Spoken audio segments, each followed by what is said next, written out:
Yesu abahezagira cyane nk'uko mwabyumvise.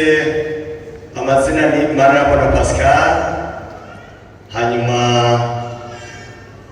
ubwiriza ni Taba ariya muri Songa, ubu ni Matana. None rero nza ishenga ryo kwitaba n'abakozi b'Imana baradutumye kubaramutsa, mwakira intasho zabo mu izina rya Yesu. Ndanezerewe cyane kuba mbonye ishengero ry'Ikiremba. Naho sinariko Imana kiramfatira hariya, ubundi hariya mu bikorwa nk'uko mwabyumvise, ishuri n'umusenyi, ishuri shasha. Yesu abahezagire. None rero tudatebeje, reka dusome ijambo ry'Imana kugira dukoreshe umwanya neza. Iyo umuntu arimo amavuta amera gute? Amera neza. Kandi iyo umuntu arimo amavuta araryoha. Bwana Yesu asifiwe sana. Ayo mavuta kugira uyaronke ni ukuba warose muri iyo soko y'amaraso ya Yesu duheje kumva.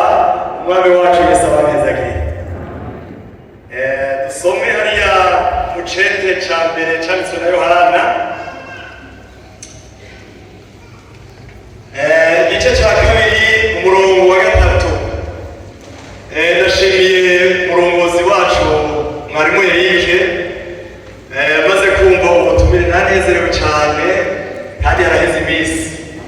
Hanyuma rero cyanasenga Imana kugira Imana imwe ico nzozana, kuko biva mu ijuru, siko none gashenga ry'Imana. None rero reka turerabe hariya mu cete cya mbere cyanditswe na Yohana, igice ni kabiri umurongo wa 3. Icerekana ko ufatanije n'Imana no kuyumvira. Iki nico kitumenyesha ko tumuzi nitwitondera ivyagezwe nawe.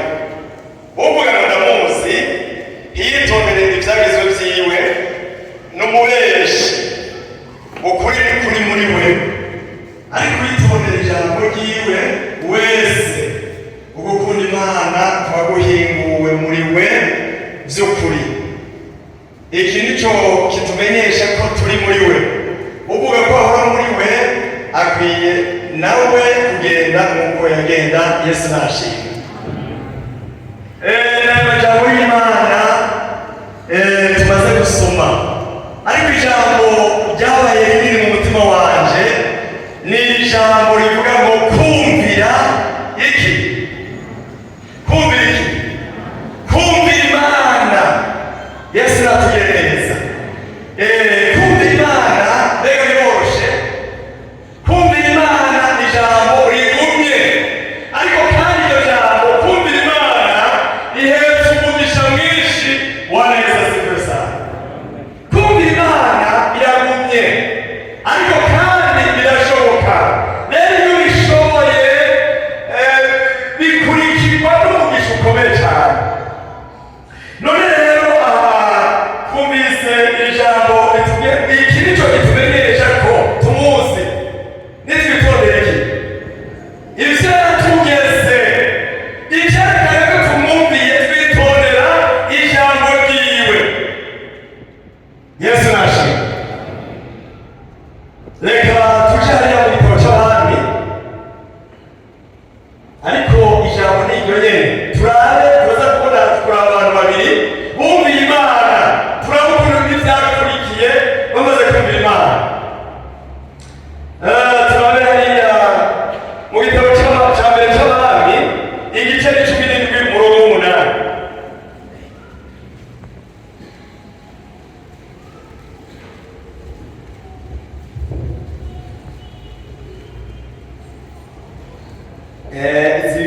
Ibi byerekera ni amajana 9 mu isezerano rya kera.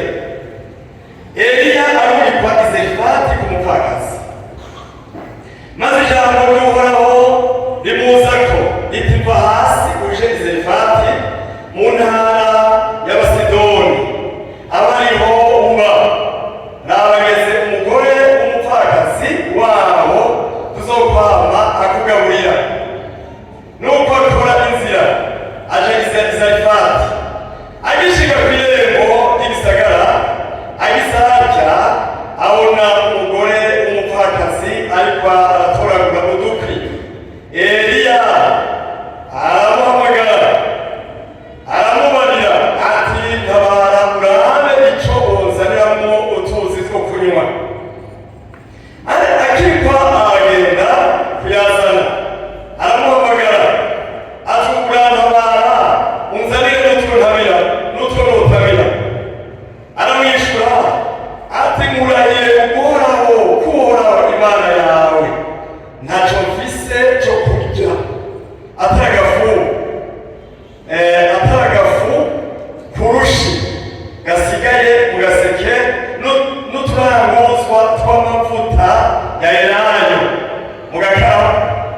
Mbere ubu ngira ntoragure udukwi tubiri kugira ngo ngende imuhira ndakicumbire twe n'umwana wanje tukarye duheza tugire duhere.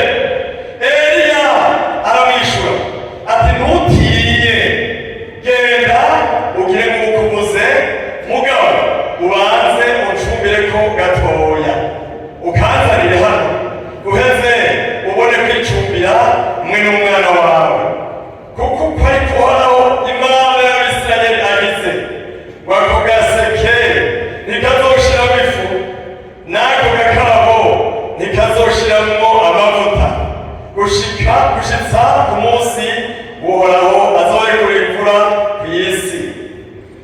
Nuko aragenda agira nk'uko Eliya yavuze, kandi uwo mugore n'abo mu rugo rwiwe na Eliya babirya igihe kirekire.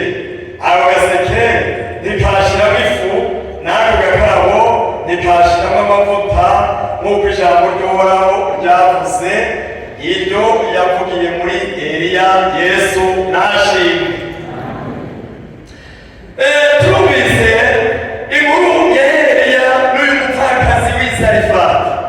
Uyu mupfakazi w'i Zarifati urumva yari umupfakazi. Yesu aratugereza. Kandi abapfakazi benshi usanga bafise ibibazo. Hanyuma rero Eliya Imana ikimurungika i Zarifati ati kandi uzoba kuri uwo kumupfakazi. Yesu aratabara. Yagize nti ijambo ry'Uhoraho rirahambaye. Yesu aratabara. Nk'umukozi w'Imana yoca agenda kuba ku mupfakazi muno munsi, mbega vyokoroha? Yewe gaye ntiworindira n'ikanisa. Yesu aratabara.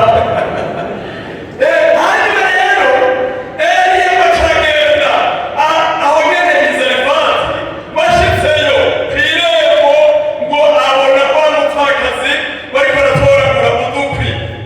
Hanyuma rero ngo aramubwira ati yewe genda unzanire utuzi two kunywa. Wa mupfakazi ngo aca yiruka aragenda akamuzanira, ariko ngo akiriko aragenda aramubwira ati umviriza, ntuzane amazi gusa, amazi wa uyanyoye ushoje aca kurya. Yesu atugereze.